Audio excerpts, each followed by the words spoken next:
However, some women stayed in London to work in the factories.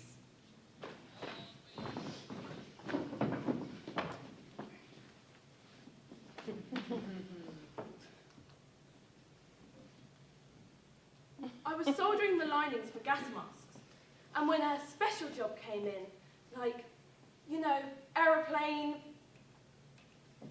I don't know what they're called, but they have a special name, panels for aeroplanes with all the instruments, and I had to solder them all on. My job was different from hers. I got work soldering wires for aeroplane batteries. We had to solder on very fine wires, finer than a needle, with fine pliers and a magnifying glass. If we didn't solder them on properly, the foreman would come along and pull them off. Even though they were so fine, he could see them.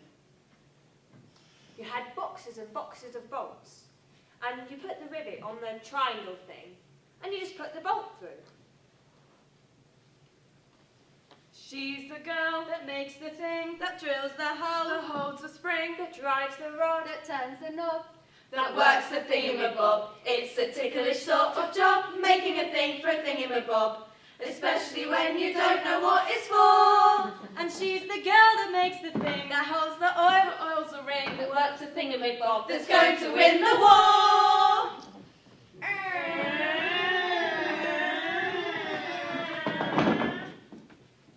I decided to take in some neighbours' children so the women could go on war work.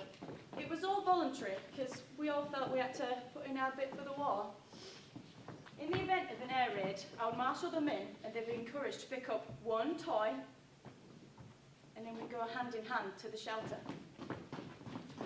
My mother-in-law didn't trust anyone, so she put all her insurance books, all her jewellery, all that she had in a bag, and we'd have to take this down from the top to the shelter. Mind you, we didn't like to leave anything. People would ransack your houses. They'd take everything.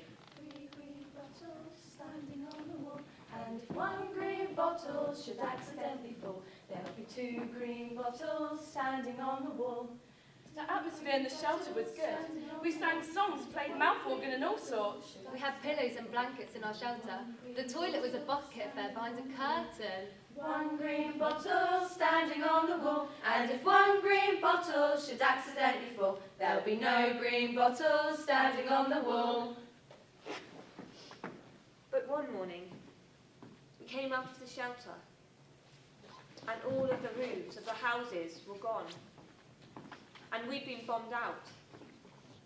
Yesterday morning at 2:41 a.m.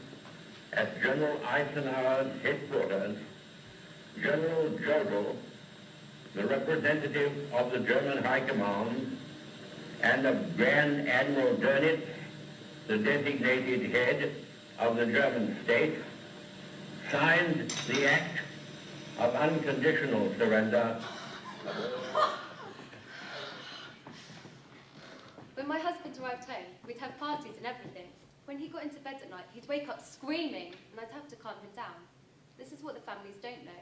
I expect there's a lot of wives like me. I was well off during the war, and the work was quite interesting, but I wasn't doing it by choice. I'd rather have done my exams and become a nurse. Some women stayed on at work, but a lot of women wanted to leave to be with their husbands. During the war, we were needed, but afterwards it was very different.